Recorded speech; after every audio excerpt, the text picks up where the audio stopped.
Fiction writes an ending, but reality leaves an open wound. In this episode, the ghost is not just a character in a story, but the real impact that death, disappearance, and madness leave on those who remain. These are accounts that did not end when the files were closed. They continue to haunt us to this day.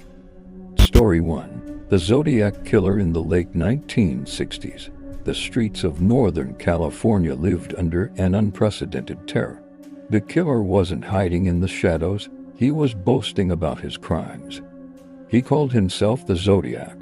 His story was as bizarre as it was terrifying. The Zodiac began his crime spree by shooting couples in their cars, leaving one survivor to tell the tale. But what made his crimes unique was his method of communication. He would send coded messages to newspapers, mocking the police and explaining his motives. He would sign his letters with a strange symbol, a circle divided by intersecting lines, resembling a gun's crosshairs. The most famous of these messages was a 408-character cipher, in which the killer challenged the police and the public to solve it. After great effort, a school teacher and his wife were able to decode it.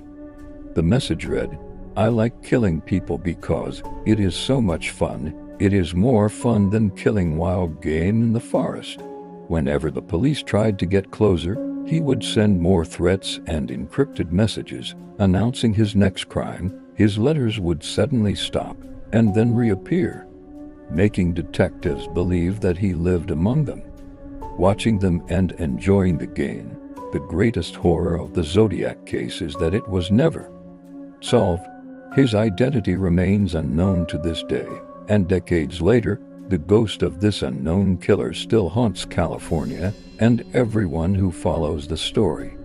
No one knows who the Zodiac was, whether he stopped killing or if he is truly dead. The real ghost is not in what he did, but in the question he left behind: who are you? Story 2. The disappearance of Tara Calico. On September 20th, 1988, Tara Calico, a 19-year-old, was going about her daily routine. She would go out for a bike ride in New Mexico and return within an hour. But on that day, she never came back. Tara left no trace, except for the tire marks of her bicycle. There were no signs of a struggle, no evidence of a kidnapping. It was as if she had evaporated into thin air. After months of searching, the police failed to find any lead. But the story took a terrifying turn a year later, when a woman in Florida found a Polaroid photo discarded in a parking lot. The photo was of a young woman and a small boy, both bound and gagged. Behind them, there was a white van. The sight was terrifying, but what was most shocking was that the woman in the photo was Tara Calico. Next to her was a small boy, believed to be Michael Henley, a boy who had disappeared weeks before Tara. The horror here is not in the crime itself, but in the photo that suddenly appeared out of nowhere, as if it were a message from a ghost. No one knew who took the photo or how it ended up in Florida. And although the courts never confirmed that the photo was real, Tara's family was certain that it was their daughter. The case was never solved, and Tara and Michael remained just numbers on the missing persons lists. This story is a ghost that appears and disappears, leaving behind more questions than answers, and proof that some souls vanish, but their image remains trapped in time. Story 3.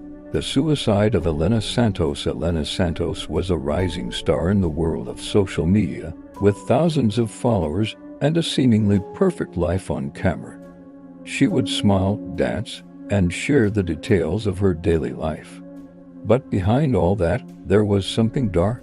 After Elena's sudden suicide, the police uncovered her personal diaries and messages. The messages revealed her struggle with cyberbullying and the psychological pressure she was under. She was receiving threatening messages and insults, and was constantly being compared to other people. The pressure from her audience, the negative comments, and the pressure on her appearance were slowly destroying her from the inside. Before her death, Elena recorded a final video that she never published. In the video, she was talking about the ghost that was haunting her. It wasn't a real ghost, but it was public opinion. It was the voice of society. It was the pressure that made her feel that she couldn't be herself. After her death, her perfect life turned into a horror story. The ghost she was talking about became a reality, and it began to haunt those who followed her.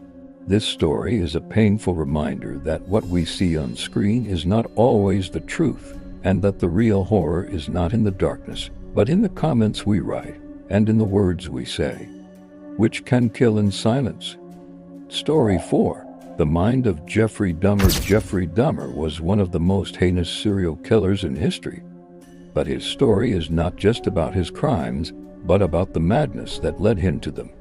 Dahmer was a quiet and shy person, but he suffered from severe psychological disorders since childhood. He was obsessed with the idea of control, and this obsession turned into a desire to kill. He would commit his crimes in a terrifying manner, luring his victims to his apartment and killing them, then keeping parts of their bodies. What was most disturbing was that he would take pictures of each victim as a form of documentation. He would keep the pictures as memories, as if they were family albums. His story is a story about a mind that went off track, about loneliness that led to madness, and about the search for control in a world you cannot control. When he was arrested, the police were not dealing with a killer, but with a person who was living in his own world, a world of madness. The real ghost here is not in his crimes, but in the question, what makes the human mind go to this extent? It is the ghost of madness that can inhabit any person and make them see the world in a different way. Story 5. The Mystery of Robert Fisher. Robert Fisher was a seemingly ordinary man. He was married and had 2 children. But his life was far from perfect. He was suffering from marital problems, and he was living in a state of depression. In April 2001, Fisher committed a terrifying act. He killed his wife and 2 children, then blew up his house with gas and escaped. Fisher escaped in his car and left no trace. The police searched for him everywhere, but he had completely disappeared. His name was put on the FBI's most wanted list, but he never reappeared. The story here is not just about the crime, but about the person who committed it, as if he had evaporated. The ghost is not in the crime itself, but in the idea that the killer is still free, living among us, passing by us on the street, and watching us on the news. This story is a testament to the fact that some criminals are never found, and that some wounds never heal. The ghost here is the idea that the killer is not dead, but is still alive, watching us from the shadows.